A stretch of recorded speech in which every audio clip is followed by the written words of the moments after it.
Assalamualaikum warahmatullahi wabarakatuh. Selamat pagi dan salam sejahtera bagi kita semuanya, teman-teman. Oke, pada hari ini kita akan membahas tentang agribisnis pangan dan non-pangan dalam berbagai sektor.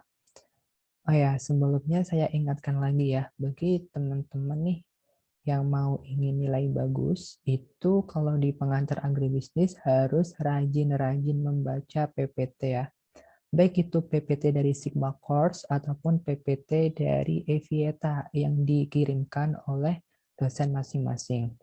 Oke, mungkin kita langsung saja ke materi ya teman-teman. Pada hari ini kita akan ya sedikit sharing gitu ya saya tentang pangan dan non-pangan dalam berbagai sektor. Oh iya, pangan dan non-pangan dalam berbagai sektor ini adalah minggu ke-7 ya teman-teman. Oke, langsung next saja. Nah, kita mulai dengan pengertian terlebih dahulu ya. Oke, kita baca koran ya. Agribisnis di Indonesia dapat dibagi ke dalam kelompok agribisnis pangan dan non-pangan, ya, di mana perbedaan konsep pangan dan non-pangan sesuai dengan Undang-Undang Nomor 7 Tahun 96 tentang pangan ya. Saat ini Undang-Undang Nomor 7 96 dianggap sudah tidak relevan, maka disempurnakan menjadi Undang-Undang Nomor 18 Tahun 2012 tentang pangan. Jadi yang dipakai Undang-Undang Nomor 18 Tahun 2018 ya. Oke, lanjut tentang pengertian pangan. Sebenarnya pangan itu apa ya? Oke, kita baca ya. Pangan adalah segala sesuatu yang berasal dari sumber hayati produk pertanian, perkebunan, kehutanan, perikanan, peternakan, perairan, dan air, baik yang diolah maupun tidak diolah, yang diperuntukkan sebagai makanan atau minuman bagi konsumsi manusia, termasuk nih bahan tambahan pangan, bahan baku pangan, dan bahan lainnya yang digunakan dalam proses penyiapan, pengolahan, dan atau pembuatan makanan atau minuman. Oke, selanjutnya ada pengertian non-pangan. Apa sih? Non-pangan adalah tanaman pertanian yang dimanfaatkan selain untuk bahan pangan manusia dan pakan ternak. Cakupan tanaman pertanian non-pangan cukup luas ya. Tanaman pangan bisa saja dibudidayakan sebagai tanaman non-pangan, misalnya tuh gandum yang dipanen muda untuk dijadikan bahan pembuat atap, dan kentang serta sumber karbohidrat lain yang dimanfaatkan sebagai bahan baku biopolimer. Oke, kita next. Nah, ini contoh ya, model agribisnis pangan dan non-pangan komoditas padi. Misalnya nih padi. Padi ada jerami, ada gabah ya. Jerami bisa dimanfaatkan jadi kompos. Ada pakan, ada bahan bakar, media jamur, kertas, papan partikel ya. Gabah ini kalau misalkan kita tarik lagi ada beras ya, tapi yang masih ada kulitnya. Kemudian beras ini dibagi lagi, ada beras, ada menir, dan ada dedak juga. Nah, kemudian nih beras nih dijadiin produk ya, ada bahan pangan. Beras kelapa, beras giling, beras instan, beras kristal. Ada pangan fungsional, misalnya beras yodium, beras gizi rendah, dan lain sebagainya ya. Ada pangan, ada kue basah, kue kering. Nah, ini kalau misalkan beras ini dijadikan bahan baku industri, ada tepung, ada pati. Nah, ini udah paham ya pastinya, karena ini contohnya padi ya.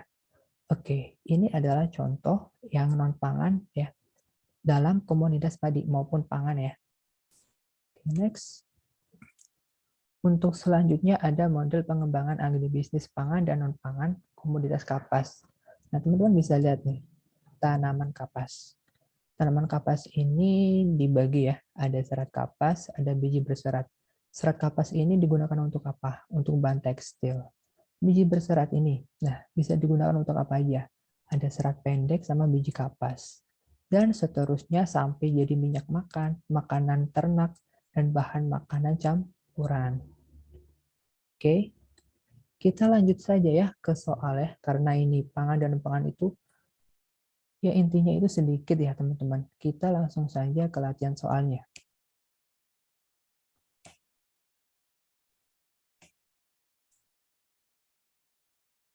Oke, latihan soal pertemuan 7. Nah, soal yang pertama. Kondisi terpenuhinya pangan bagi setiap rumah tangga yang tercermin dari tersedianya pangan yang cukup, baik jumlah maupun mutunya, aman, merata, dan terjangkau disebut, nah, apa tuh? Kita kasih waktu 5 detik ya untuk menjawabnya dulu.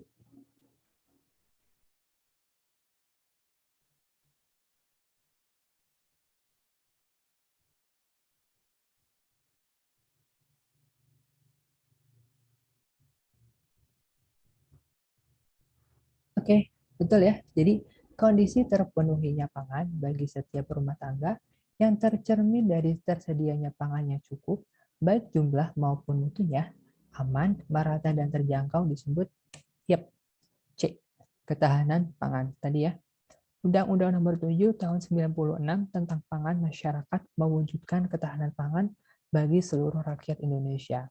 Arti ketahanan pangan itu adalah kondisi terpenuhinya pangan bagi setiap rumah tangga yang tercermin dari tersedianya pangan yang cukup ya, baik jumlah maupun mutunya aman, merata, dan terjangkau. Oke, semoga paham ya. Lanjut soal yang kedua. Agribisnis adalah kegiatan yang kompleks, termasuk industri pertanian, industri pemasaran, industri manufaktur, dan distribusi untuk makanan dan serat kepada konsumen. Pernyataan tersebut dikemukakan oleh ada Darvis, ada Ray Goldberg, ada Clement dan Jensen, ada Arsyad dan Sukartawi. Nah, ini biasanya ada di PPT ya. Kita kasih waktu dulu ya 5 detik untuk teman-teman menjawab.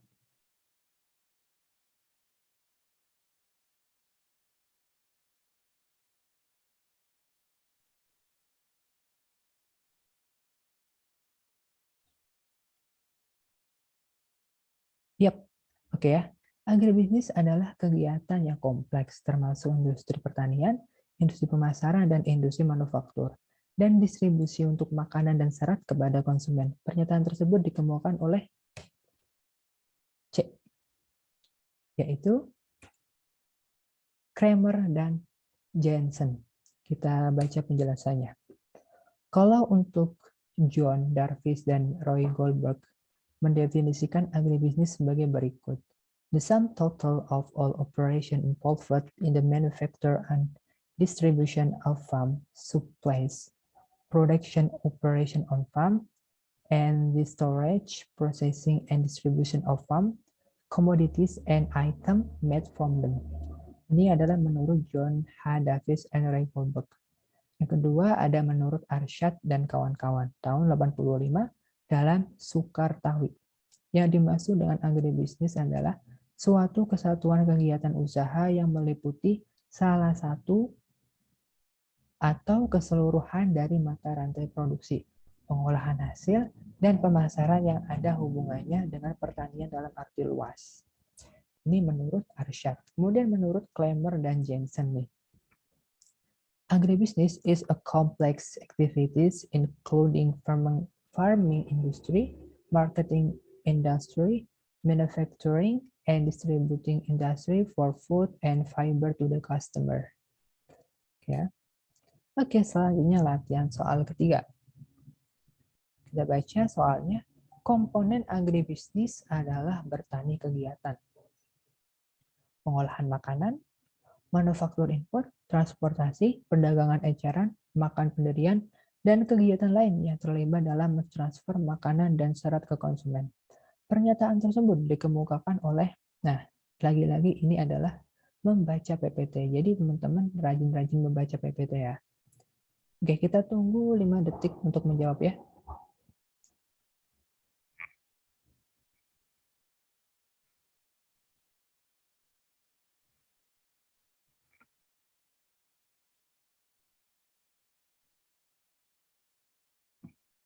Oke, ya betul. Komponen agribisnis adalah bertani kegiatan, pengolahan makanan, manufaktur input, transportasi, perdagangan eceran, makan pendirian, dan kegiatan lain yang terlibat dalam mentransfer makanan dan serat ke konsumen. Nah, pernyataan ini dikemukakan oleh jawabannya adalah A, yaitu Austin.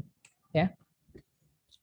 Austin tahun 92 dalam Krishnamurti ya, 2001 itu menyebutkan the component of agribusiness are farming activities, food processing, manufacture input, transport, trade, retailing, eating establishment, and other activities involved in transforming food and fiber to customers.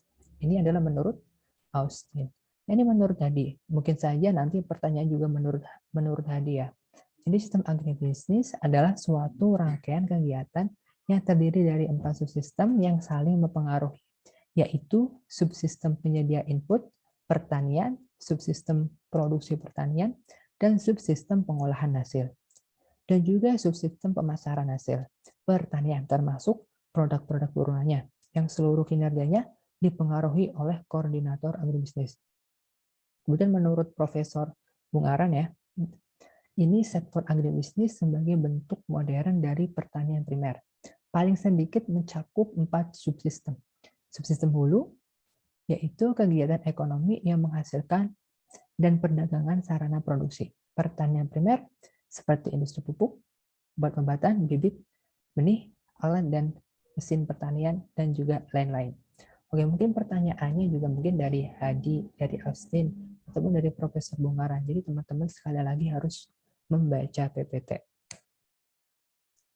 Oke, mungkin itu saja ya teman-teman.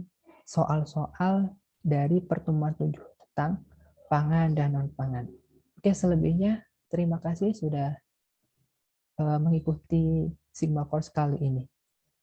Saya akhiri, wassalamualaikum warahmatullahi wabarakatuh. See you.